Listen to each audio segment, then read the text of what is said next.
how does these new MD1s compare to my Metal Flake Mindbender? My name is Silas Schultz, and today I want to talk to you guys about what I believe could be the best straight flying mid-range in the game, and that is the C-line MD1. Let's get into the video. So if you're unfamiliar with the MD1, what it is, how it flies, allow me to put you on to what could be your new favorite mid-range. The MD1, in my opinion, is kind of like the MD3's smaller and slightly skinnier little brother, if that makes sense. The rim is a slightly lower profile than the MD3, but they have a very similar vibe. That rim combined with a little bit of dome and our beautiful C-line plastic creates a disc that locks my fingers into the rim very nicely. It gives me a nice clean release, and I really enjoy the overall feel of it. But what I like more than the feel of the disc is its flight.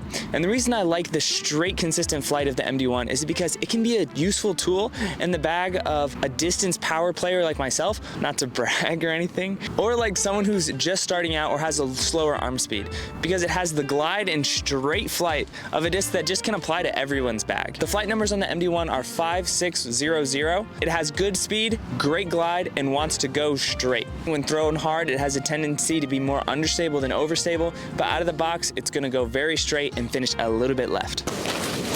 Now the MD1, if I was to give it one critique, it would probably be that it's not like a super great wind fighter. Whenever you're on a golf course or out in the wind, it's probably not gonna be your go-to approach disc just because it's not gonna hold up in headwinds. But honestly, that doesn't really bother me because stability in headwinds is not really something I'm looking for at my shot shaping mid-range that goes really straight and I can manipulate in the woods. Mostly it's a woods disc, so that doesn't bother me, but if you're looking for something to hold up in a headwind, MD1, probably not your disc. Now I know for some of you guys, all this MD1 talk is not new to you.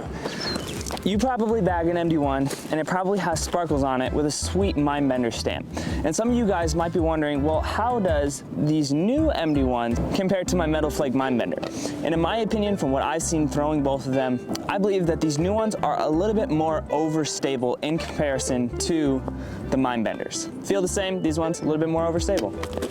So if you can't tell by now, I really love the MD1, and whenever I find myself on the course where I need to go really straight or shape a shot with the mid-range, I just love going to it, and it's just a joy to throw. And honestly, I feel like this disc and the FD are both discs that I can just recommend to pretty much every arm speed. So if you're a disc golfer out there and this seems like a disc that you would like, or this is a spot that's missing your bag, you can go pick up your MD1 on the Discmania website.